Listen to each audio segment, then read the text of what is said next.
Hi, welcome to Can We Have a Conversation? I'm your host, Reverend Stuart Pirelli.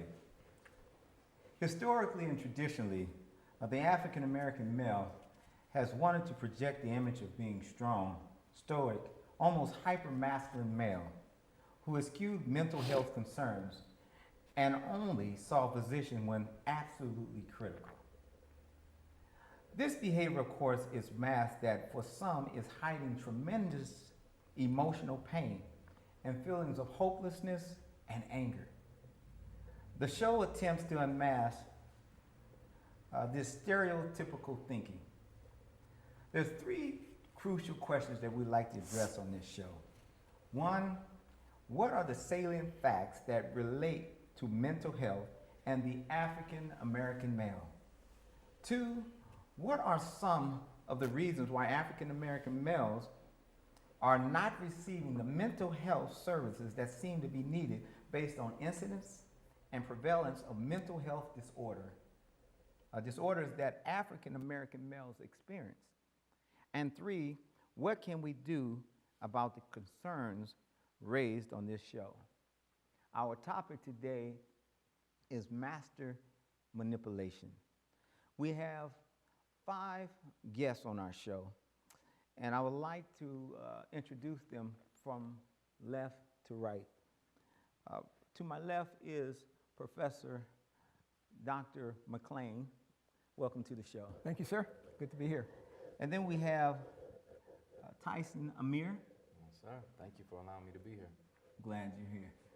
Mark Barbosa. Yes, thank you. I appreciate being here too. And we have Brandon Stewart Yes, thank you. and Devin Jones. Welcome to the show. So I want to just ask a question. How many of you witnessed a dead body before you were 10? How you want us to answer? By show of hands? You can just answer however you feel. Yeah, so first dead body I saw, I was a little over the age of 10, I was 11. Okay. A good friend of mine. It's a traumatic experience. You know, changed my whole everything. And you don't really recover from that, but at the same time, no, you have to move forward. You got to figure out how you want to press on. But I remember that vividly, and I always felt like that was a moment where my childhood ended, you know, and I moved into adulthood even though I'm 10, 11 years old. How did that make you feel? Man, it was tragic, for real. Like, I remember, so my friend's name was Francisco. We called him Pancho, right? And the way that he ended up dying, his parents went away, and they had a whole bunch of liquor in the house. And so they gone, he drinking, he ends up getting drunk, and then he falls unconscious because his body can't hold all that alcohol. And then while he was unconscious, he vomits, and then he suffocates in his vomit. I've said it a couple of times, it's tragic. And like seeing that and then knowing the circumstances that created his death, and then dealing with the reality that this dude that I was just playing with a couple hours ago is dead. And then the aftermath of that, like going to the wake and the funeral, I wasn't ready for that. So I'm a kid, but dealing with one of the most real aspects of life, which is death, you know, and having to figure out how to deal with that, and then how to figure out how to deal with not being able to like have that relationship with a friend anymore. He gone forever. Right. And then as a community, all of our friends, we trying to figure out how to move on. And then we talk about the idea of master manipulation. I don't know if we're gonna get into that, but like drugs and alcohol, those things being tools of the oppressor or the person that is trying to pull the strings to manipulate us as a people, and then seeing a friend of mine fall casualty to those vices, you know? It's a lot. Yes, sir. Appreciate you sharing. Y'all was the same age? Yeah. So what about you all? Well, 10, 15? me, I was 15 when I first seen the dead body. I'm talking about Chris.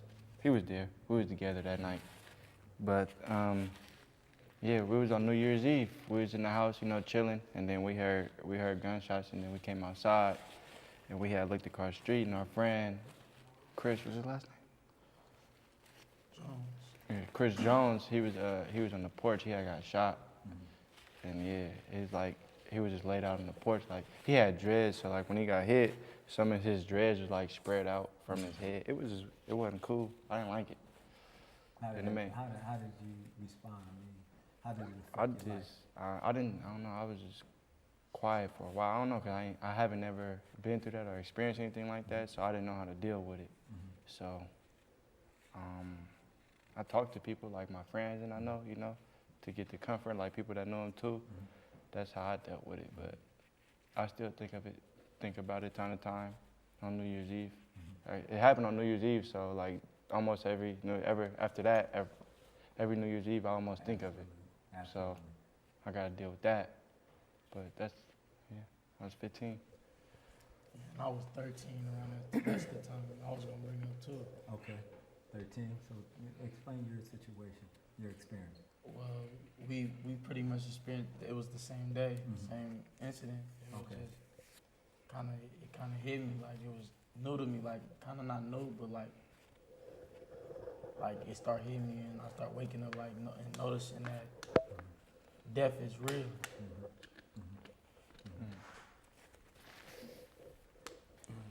Definitely. At 11, walking in the house. That's when I used to stay 96. See my uncle. We were just talking and stuff. And then once I go in the house, I just hear all these gunshots. Come back outside on 96 and B Street. I don't know. I'm making something up. I ain't gonna lie. I ain't never seen no dead body. Okay. Here. You know, But let me add another thing to that thing. So, just recently, I'm a little older than the gentleman here, but Do this. the fact that, like, we've all had that communal experience, but I had another experience recently which, shocked me again. So, I'm a teacher, right? And I saw, through social media, one of my students killed by police recently. His name was Mario Woods. And so, as you were talking about the New Year's date, with the young man, Chris was his name? Yes. And so Mario was killed December 2nd. So I don't know exactly when this program is gonna air, but we around that time. And so he was in the streets, Bayview, Hunters Point, San Francisco. Call comes out, police come on the scene. They say he has a knife. Their narrative, and you know, the police, they gonna say all the things that they gonna say. They say that he made a threatening gesture towards these officers. He had about 9 officers completely surrounding him, people with their cell phone cameras out, so they recording the whole incident. Like, I knew this dude, you know what I'm saying? Like, I hadn't seen him in a couple years because he left my class and he had to go to prison for a while, but then he came back home, right? And so, guns drawn, he's trying to walk away from the thing. They fired 40 plus shots at this brother. So I saw a human being that I know and knew extremely well and was rooting for to do something different, gunned down, cold blood by police. That's a whole nother experience, you know, like to witness that, to see that person, to see the last couple seconds of their life, see their blood all on the street. And then, I don't know what happened with the young man that you're talking about, but like, there's been no justice whatsoever. So that's another aspect of it. Like when you see what happens and then you experience that, but then you can't do anything about that because the system is like, nah, he dead, and we glad that he's dead. We sanction his death. that's, you know, that's the whole conversation where we say the topic is master manipulation, because it's to silence you, to put the fear in you, to manipulate you to have fear for your life. And it started with the mentality of the slave mentality where the woman was married to the husband, and the husband is seeing the master rape his wife, and he can't do anything about it. He is completely silent because if he says anything or do anything, then he's going to get killed. Or his daughter is being raped. And then it gets even to the point where you get pulled over by the police. You can't even really tell your story because you're silenced, because you don't know if they're going to take you to jail or they're going to take you around the corner and kill you. And so this is some of the things that, I'm a military man. I grew up in East Oakland, but I'm a former Marine where they talk about post-traumatic stress disorder. But I remember writing a paper about this because even though that was a term for military, this is something that you all are dealing with in the city of wherever you came from or just experiencing this kind of trauma. And so I wanted, you to talk a little bit about that. Certainly, Reverend Pereira. Unfortunately, what these young brothers are experiencing is unfortunately very typical. The reason, the greatest cause of death in the African American male community for young brothers 15 to 24 years of age is either homicide, some type of quote unquote accident, and suicide. And the fact that this is occurring is totally devastating. But as Reverend Pereira had pointed out, the devastation is not just that this is occurring, but it's also the trauma it causes for you that is pervasive. The post-traumatic stress disorder doesn't stop when the incident stops. It doesn't stop a couple of months after the incident stops. But it's there, as you pointed out. You continue to experience the death of your friend who died many years ago when he was 11 years of age. So that effect of the trauma has not only effects in terms of how you experience your day-to-day existence, but it also affects your physiology. Believe it or not, every time you experience that little bit of stress or that significant stress, there are chemicals that are actually produced in your body, one of which is called cortisol. And that chemical actually impacts your blood pressure and impacts your kidney function and impacts so many other facets of your life, of your physiology. And that's really one of the reasons why also that African American men have the greatest number of medical problems of any other race and die sooner. So we're talking about an incident that occurs when you're 11 years of age, but those incidents stay with you and they impact things further and further down the road and stay with you for a lifetime. So the importance of talking in situations like this is to give you an opportunity to really talk about that. Many of you may not have had the opportunity to sit down and talk about your feelings and an expression of the feelings that you experience when that death occurred. Some of that, talking about it, getting some ways of dealing with it, could dampen the impact of it on a long-term basis.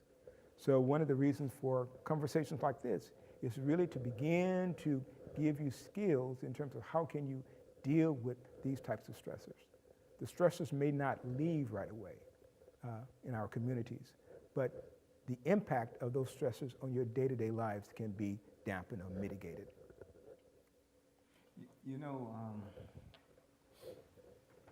Growing up in East Oakland, when I was young, I had a real good friend of mine that was killed by the police. And he was a lot older than me. He was like a big brother to me. But they actually beat him to death with a stick, a club. And I didn't know the effect that it had on me. So I joined the service to get out of East Oakland because it was a hot time. I just needed to bounce. And so I left, and I was stationed in Virginia. And coming out of a club one night, I see the young lady, and I approached her, began to start speaking to her. And then I had a guy tell me, he said, "Hey, nigga, that's my wife or my girlfriend." I can't remember. And I said, "Man, I didn't know." I said, "You're here, and she's way back here." And he began to walk up on me. Well, we grew up East Oakland. That's not going to happen. So one was a counterpunch, and the other one was to try to take his head off. Before I knew it, there were stroll patrols. These are police from the Navy all surrounding me, and all I could see them doing was drawing their clubs. So now I done went into a survival mode because all I can see is my friend that got killed by the police. So what I do is I'm throwing everybody who comes close to me out of the way, and then I take off. Now, mind you, I'm working for the commanding general of FMF land. That means the general was a 2-star and a 3-star general that ran the whole East Coast. I'm working for him. I'm working for the chief of staff and the staff secretary. They locked me up that night. I went to jail. They put me in jail that night. The next day, I got out. And the staff secretary asked me, what happened? And I began to explain my story. And he said, I understand all of that, but why did you run? I said, sir, with all due respect, I said, where I come from, if they're going to pull out clubs, it's best for me to run than kill them. And he let me off. But that was my mindset because of my experience. And I responded out of my experience, not even thinking about the consequences. Just went right into the survival mode. What you know. It's what you know. And so a lot of this, what we've been talking about, you guys have been holding on to. Have you guys discussed this since then? And have you got any help about this situation? Or did you just try to cope with it on your own? Well, I'm curious for the brothers here, Mark and Brandon, right? I mean, y'all witnessed the same thing at the same time. You know what I'm saying? Like, what y'all do with that? Like, how have y'all been able We to talked deal about with it. that? We used to talk about it. When it first happened, like, we used to talk about it. And then, like, after a while, I don't want to say it like that, but it's something that we accepted, even though we, you know what I'm saying? Put it at peace, like Yeah. in God's hands, like. It was just, there's nothing we can do about it no more, you feel me? We still remember who he is and all the memories we have, but that's all we can keep. Right. There's nothing else, you know? Because if we keep holding on to it, it's going to keep bringing us down. You know, the devastating thing about witnessing something like that is the first time is culture shock. You know, you're like, wow, you know, I can't believe that happened. But then when you start seeing it so much, it begins to be a part of life. Yeah. It's not even that devastating. It's like you get immune to that. I don't know about you all, but you see so many, so it's just You get another used to life. it. Yeah, you Like, get no, used for to real, it. Like, really, like, I You got know. used to people dying around me. So how, I mean, you know, coming out of the environment like that, how does that deal with who you are today as far as, how do you deal with those? I mean, do you feel like your life is next? I feel like what don't kill you make you stronger, and if you keep moving, you just learn from it. Everything makes you stronger if you're not dying from it. That's true. That's true. Because you get strong, you know, life is a classroom. Did you know that? Every day there's a lesson to be learned. Yeah. So, If you go through the day without learning nothing new, oh, hey. so you just What you wasted doing, a watching day. TV? So with that said, another subject I want to talk about is, have you ever experienced domestic violence in your home? As a child, Like what kind? any You kind. know, we all fight our brothers and sisters. No, I'm talking about domestic violence where Like a man hitting the mom? your mom, yeah, Oh. abusing you. I ain't had that. I didn't have that. I didn't go through that. Like when I was younger, like I said, around like probably like 9, I had like my little sister was like, my mother was pregnant with my little sister. Her and her dad, like my mother and my little sister father got into it. I guess like me being young, I still remember it. Like I remember seeing them arguing and like shoving each other, like pushing on each other. So it was like pretty like a domestic violence. How did that affect you? Well, it kind of made, I had anger problems a lot. So that kind of made me think like, ever since then, like all my life growing up, I started thinking like, oh, I never let nobody touch my mom. And I don't play that. Like my guard goes up to things like that. Like I couldn't do nothing then because I was younger, but it hurt me now. Like I feel like I could have and should have did something about it. So now it's like, that's where I'm at with it. Now, can I say something? Yeah. See now, like, if you wouldn't have had went through that with your mom, it's probably a chance that you wouldn't you'll let more stuff slide, like with people doing stuff to her. So it's a good thing that some things that we go through, even though it's messed up, it's a good thing as long as you learn from it, though. It's one of the life lessons. It's not a good lesson, but or how you learn it, but as long as you can receive it and accept it, or I mean, break it down, understand it. The question is, what is the lesson that's learned from that?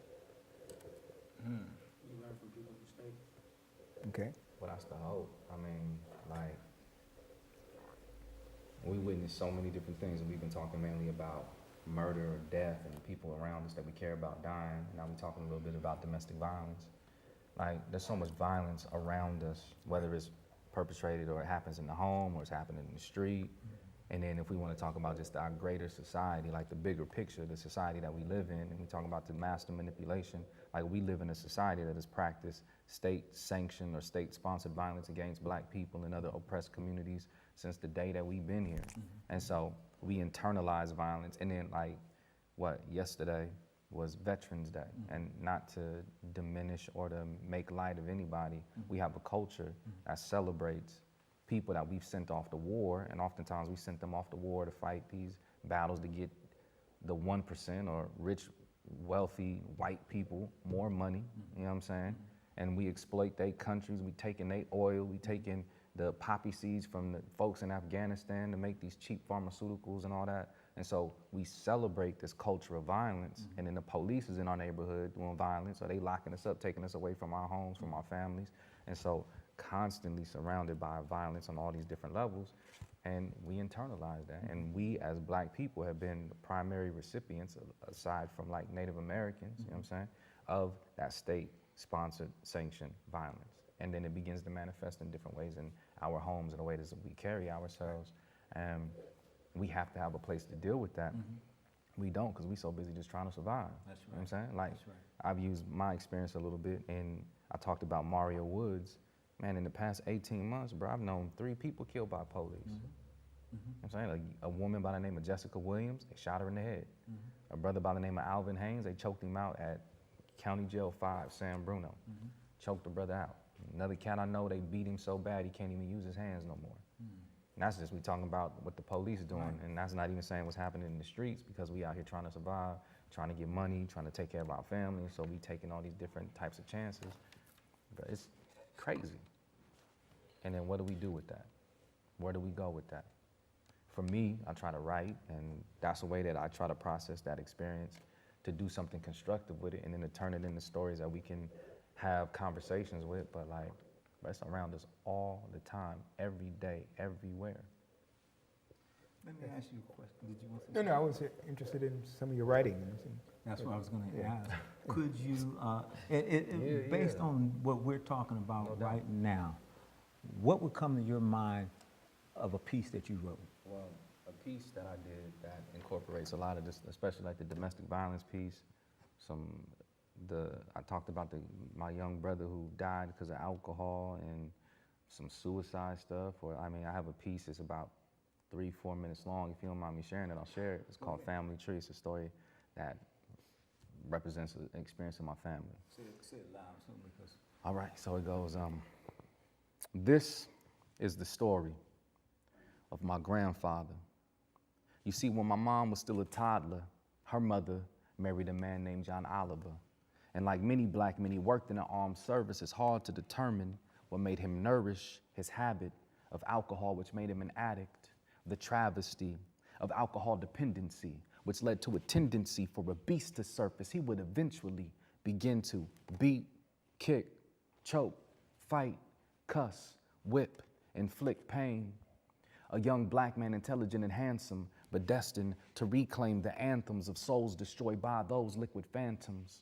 He consumed demons and spirits with stickers and labels, liquor in tinted glass containers, became a stranger to himself. It changed his mentality, became hellish, a drunken zealot without any inhibition. His mission, to satisfy his selfish desires. He struggled with his sobriety, even denying that he had a problem. And when off the liquor sober, he was one of the nicest men that you could ever meet. He was kind, generous, considerate. But you see, those times were few and far in between. He developed a routine on Fridays to be gone for a few days, return home early Sundays. The booze he paid for stayed on his breath, and the bruises he made became sore and stayed on her flesh. As he led his family through the church doors and played the role of the righteous father, pious, when he really had a dark side of a pirate, a tyrant. I call him a domestic terrorist. All that violence and abuse sanctioned under the guidelines of legal marriages. My grandma sought counseling. She went down to the local parish, and the church father told her like this, to simply grin and bear it, as if God wanted her to be a punching bag for this man through sickness and health until death do you part. But she stayed strong, knowing something was way wrong, and kept praying to God for help, because this man couldn't control himself. Her mental health and life on the line, and at times when intoxicated, you could see the devil in his eyes. My aunt, uncles, and mom would huddle and cry, hearing muffled blows on my grandma's flesh, not knowing that she'd be alive at the time of sunrise. His iniquities then spread to his seeds. You see, my aunt and two uncles began to emulate his deeds. They started out with the drinking and smoking, but two of them didn't let it control them. They conquered the monster, but the addiction was so much stronger. And my Uncle Johnny, he named after his father. He took after his father. He sought something to curb his addiction. He started experimenting, injected heroin into his system through his forearm. One shot was all that it took. Hook, line, and sinker. He destined from the womb to be a casualty of this chemical warfare. The family noticed he drastically changed. His parents already gone, they separate way. You see, my grandma, she finally got the divorce. John Oliver Sr., he out of Mississippi. He tipsy, of course. Little Johnny was fidgeting. He wasn't into as much physical activity as he used to be. And what could it be when the family would ask? Nothing is what he would snap back, but it became all apparent when he forged his mom's signature to get cash that he had smack tracks on the other side of his elbow. He got into a rehab and started getting back to the Johnny we used to know, but then them chemicals began to call him back by way of this one fast sister he used to holler at. See, she slipped him a bag of smack. It wasn't cut clean. Set to wreak havoc in his recovering bloodstream, but still he cooked it. He drew it up slow into the syringe, tied his arm off tight, pushed that needle through his skin. My poor Uncle Johnny, he chasing that dragon again, and that evening, this is what happened to him. You see, he shot up. He dropped to his knees. His muscles seized up. His heart gave up. He never got up. He a byproduct of his father's disease. And by now, under his skin, his blood starts to chill. In sets the rigor mortis. My uncle, he a picture, a ghetto steel portrait titled Overdose in Mom's Kitchen. My grandma, she come home tired from work, not knowing his condition, not knowing that a worst nightmare has just come to fruition. It's dark inside the home. The light switch is on the other side of the room. She feels an emptiness in the womb as she passes a cold stump. She calls out for Johnny. There's no answer. He's not responding. She turns the light on and sees her son's body hunched over with his life gone. And that night, my mom felt the same pain so many miles away. About a year later, I joined the family, and I'm the first after Johnny. And somehow, because of this madness, I know our bodies are oddly connected. John Oliver Sr. still just as reckless. He's still drinking, still changing from a man into a demon, still scheming on women. But one evening, it all began to catch up. It's paid back for all them times and all them lives that he done messed up. And for real, it's hard to feel any remorse or sadness. I still don't know all the details, but a woman who grew tired of his madness, she took him off this planet for good. And should I feel this way truthfully, I don't even know. All I know is that this is a true tale, some of that ghetto nonfiction of what happened to my family, and all because of addiction. Addiction, y'all. This is my family tree. That was good. Very powerful. Very powerful. You know, how old are you? I'm in my 30s. I made it to my third decade safely. Amen. Yeah. And God has so much for you, brother. And so much for all of us, though. That's right. Yes. And what would you say? Because that's a story. I'm not minimizing your story, but that's the story of most urban communities. Yes. All over this country. Chicago, Detroit, Philadelphia, D.C., Atlanta. Everybody got a story. Look at her face, you got a story. Everybody got a story. How do we overcome that? That's a big challenge. I think if Where do we start? yeah, where do we start? I think we start at multiple levels. We start at the level of people's telling the story, first of all, because that story provides information to potentially millions of other people in terms of what can happen. And so the next step is, after you sort of get the word out that this can happen, then you look at what are the alternatives to that. What can you do about that? And that's a big challenge, because what we're talking about is addiction, we're talking about domestic violence, we talk about violence, period, and we're not going to have simple solutions to any of those. But what we want to start with is at least having a place where we can talk about those issues and identify the problems at a one-on-one level. And then there are issues that would take those problems to a more global level, that may look at what are we doing in terms of our mental health services in this country. What can we be doing differently? What do we need to do in terms of providing more available mental health professionals to assist families?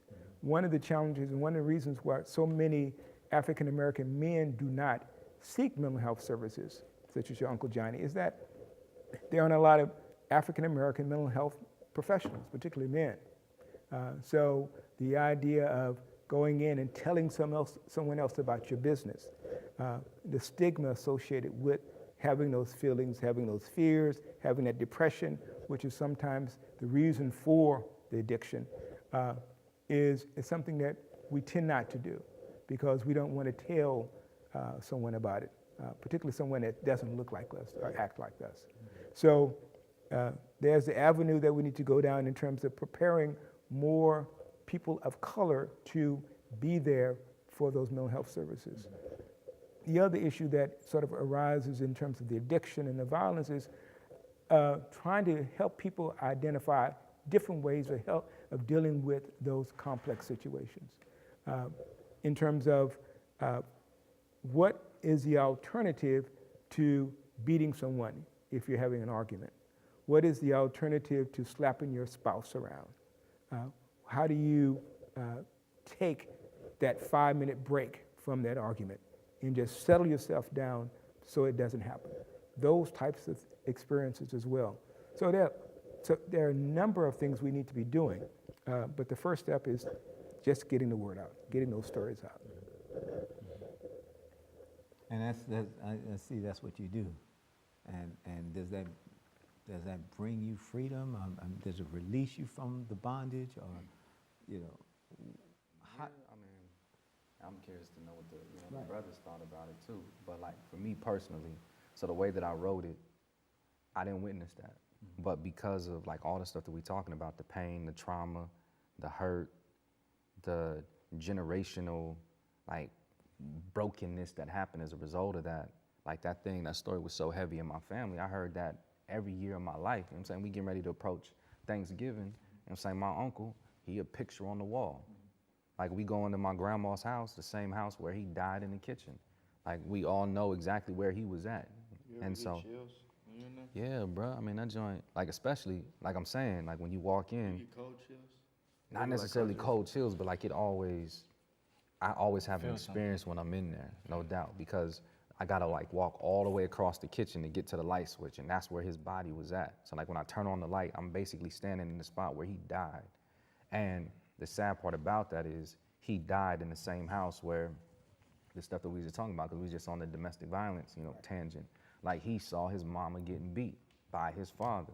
And so, I mean, you talked about your experience and you became like real protective of your mother, but then also like quick to, jump on somebody at the same time. And so like for my uncle, my understanding is like he witnessed that.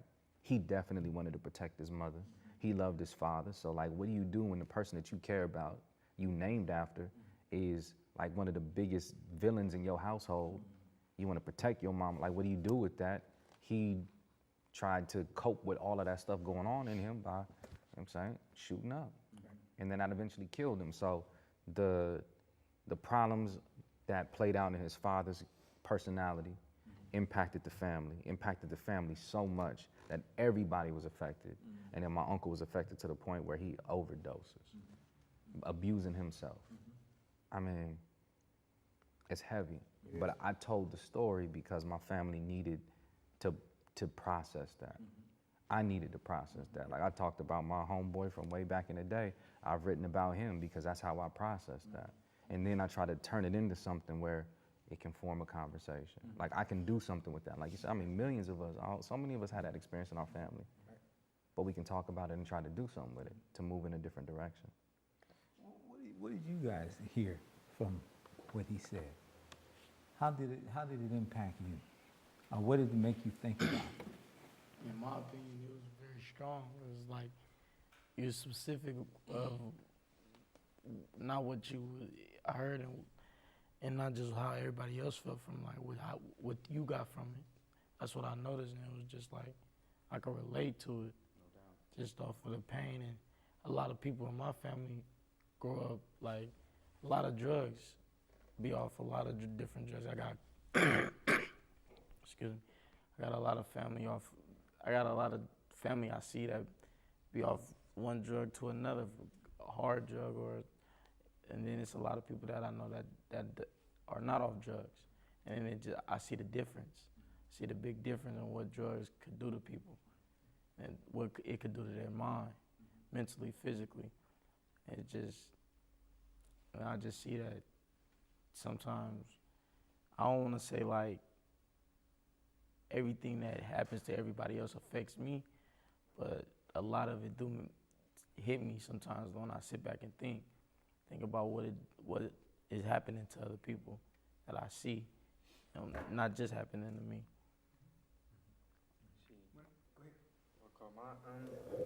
What I can relate to is like the addiction. Like my mother, I'm not sure if my father was, but I know my mother was a drug addict.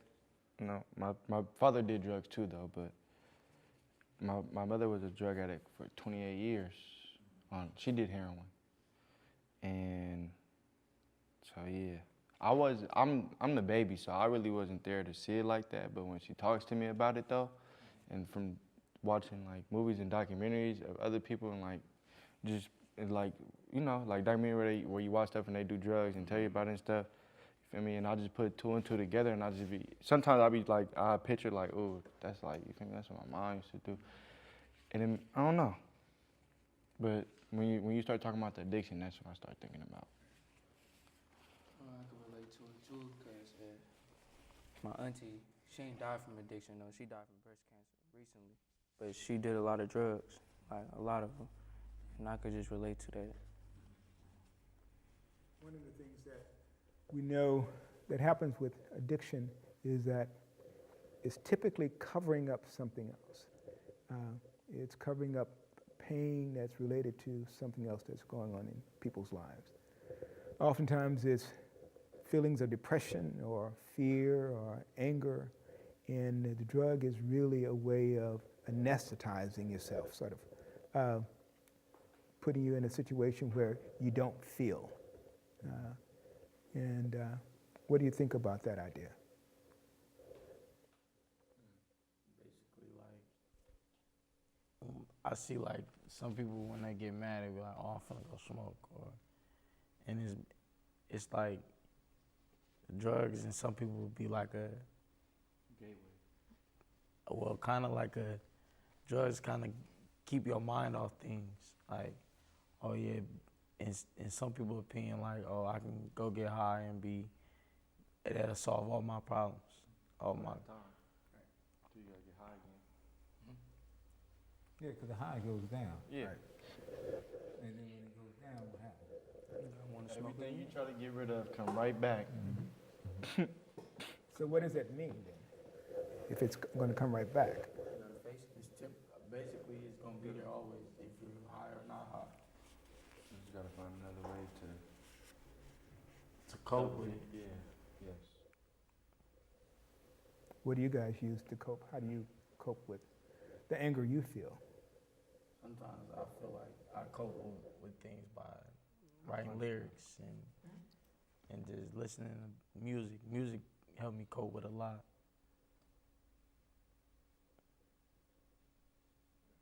I do drugs. I'm not gonna lie. That's good for being honest. What are other options that you might consider? I have people I do talk to. Like I could that I can have a conversation with about. Like if I'm really mad about something and I feel like I could get off my chest, I got people I can call and reach out to. But sometimes I don't choose that way though. That's the issue. Thank you for being honest. You're welcome. Let me ask you a question. Do you feel it's okay to cry? Yeah, I ain't gonna lie. I didn't have so much hurt and pain in my life. I ain't gonna lie. I be watching a movie and they get sentimental. Sometimes I start tearing up because I be feeling where they come from. Like if I see somebody, like if I'm watching a movie or if I see somebody going through something, like for instance, I was watching the movie. I forgot what movie was it. But you know what I mean. Like when the movie get emotional, I get emotional because I could relate with what they going through, and it's like, dang. My opinion, I feel like it's a stress reliever to cry. Like sometimes I be wishing I could cry. Like when certain things happen, like crying be so easy to relieve stress, and a lot of people can't cry. Like after a while, it's like it's hard to cry. Like some people be wishing they could. Is it? That's what makes me think that. Like, is it the fact that we can't cry, or are we used to it? Right. I feel think like- it's a combination of both. And I remember. Cause like before you say that, like for instance, right now, I'm pretty sure when we was young, you take us to a haunted house, we finna cry and be scared. But now, since we used to it, we used to haunted houses and what they do. It's nothing now. We like, bruh, Certain things. we're used to it, so it don't bother us how it used to when it first started happening.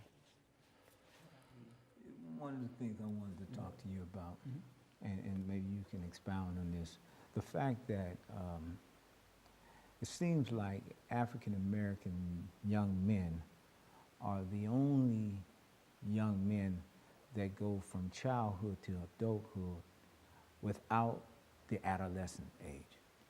It's like we're forced to go from a child to a man.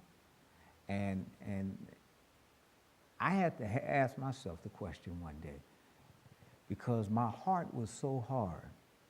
And as much as I loved my mother, I had to really ask myself, if my mother died today, would I cry?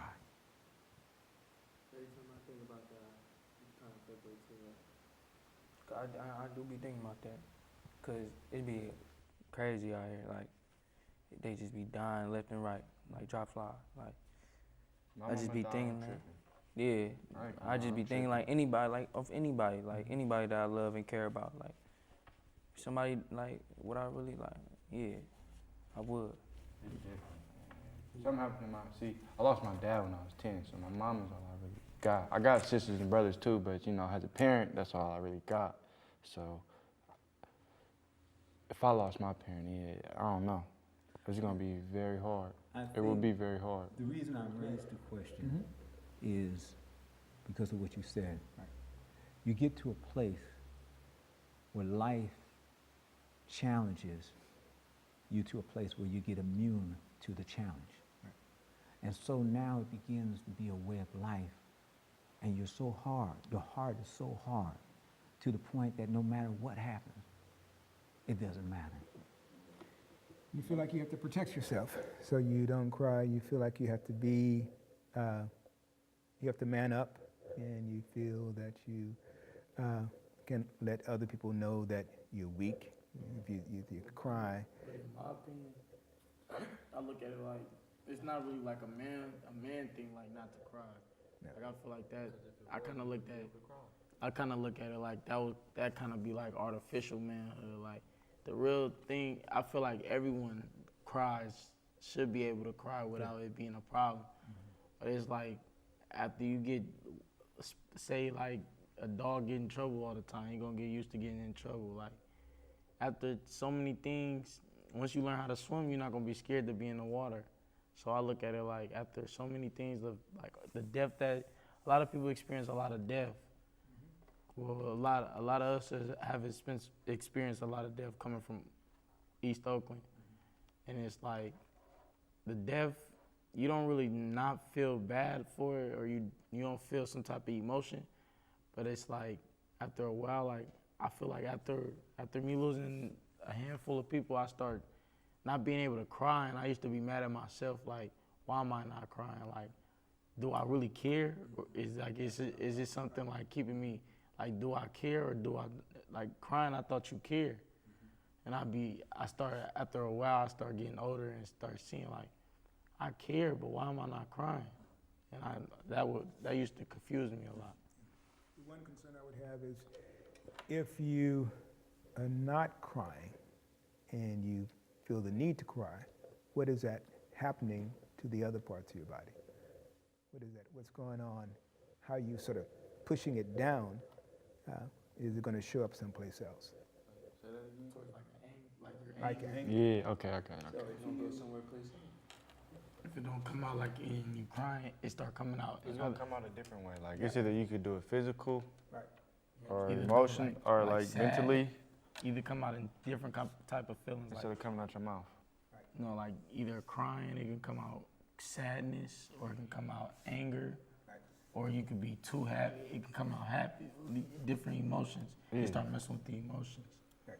Or you start striking out at other people, or No, he was saying like, the notion, the funny cartoon of the guy who comes home from work after a bad day and sort of kicks the dog. It's that sort of notion. It's going to come out. yeah, some the way. big emotional Like if you And- agitated or Right. mad, sad, you can't hide it, especially from people that really know you.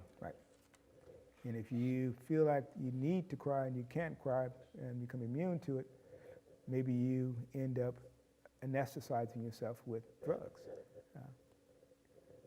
So it's good to cry. It's absolutely good to cry. It's physiologically good to have that release, certainly.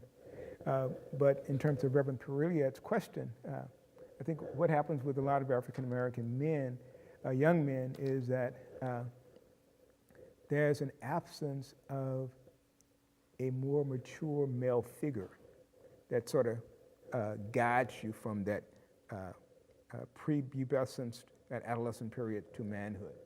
So because someone isn't guiding you through that process, you end up going from early adolescence directly to manhood because you don't have an opportunity to have the experience.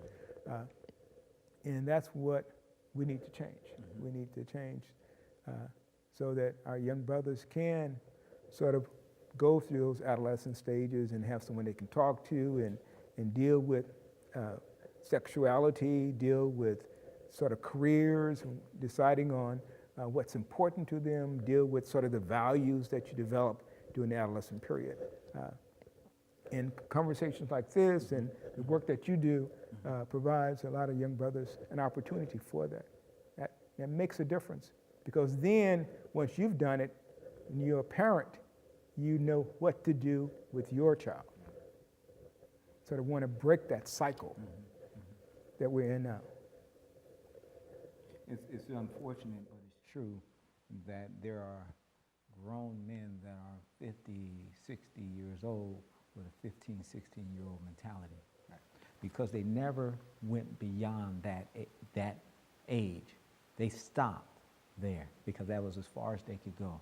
And so people say, well, they're 50 years old, or they're 60 years old, they're a grown man. But they haven't never dealt with the issue. Well, sometimes the drug can mess you up and keep you like that. Whenever you want, you get high and you ain't coming back down. That's very true.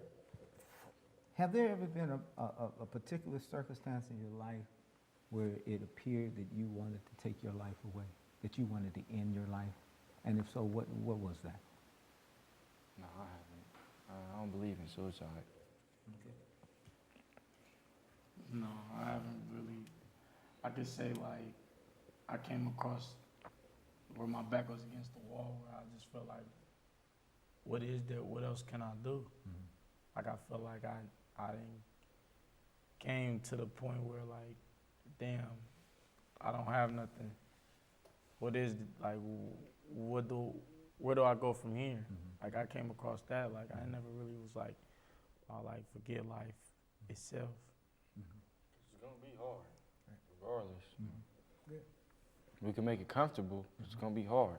I know I've definitely been depressed a couple of occasions, you know what I'm saying? But never to the point where it's like, I'm throwing the towel and I'm gonna get up out this thing. Nah, but like, I mean, depression is a lot of the stuff that we already talked about, man. You seen stuff happening to your family, you seen your friends get knocked down, but that stuff hits you. Like, it's gonna be with you, and you're gonna feel some type of way about that. But my personal experience, it's never been, it's time for me to call quits and jump off a bridge or shoot myself or, you know what I'm saying, pop all these pills so I can be done. Nah. It's good because the reality is that among African American young men, the suicide rate increased by 233% over the last 20 years. As compared to white men, the increase was 120%. So it's good to hear that you guys are not thinking about that, but it is an epidemic in this country right now. It's something we definitely need to be doing something about for that rate to increase 233% within the young African American male population. I kind of think, in my opinion, is like some of the things we do is kind of suicidal. We don't have to think like, oh, I wouldn't kill myself, but some of the things we do will kill yourself. Precisely. That's what I noticed. Like, a lot of people are not thinking like, in my life. But like, a lot of the actions that they're making are not pertaining to you keeping your life. Precisely. That's very smart. That's a very wise That's what I was statement. noticing. That is a very wise statement. That feeling of hopelessness, that there's no reason to go on, is usually the trigger for those suicide thoughts. But you're right. Some of the behavior that we engage in is so reckless that you think that person must be suicidal. There's so many young men full of potential, but empty. Right. Empty to the point that they don't even know their worth. They don't even know how smart they are. They don't even know the potential they have. And the expectancy, I'll just say in my life, I was told I wouldn't live to see 16. And I heard it so much that I began to believe the lie. And so I tried to do everything I could before I got 16, because I figured 16, I'm not going to be here. And the crazy thing about that is, as I began to get 21 and 30 and 40, well, really actually 30 was when I realized it was a lie. But I really tried to kill myself, like you said. Not really literally try to kill myself, but I just tried to do everything I could, everything. Because anything after 16 is a bonus. Right. And then I started talking to other brothers, and they said the same thing. Right. And as you guys know, an OG now is even younger. 25 as an OG. Come on, man. If you live to see 25, you're OG. Because that's what I say, the expectancy. Yeah.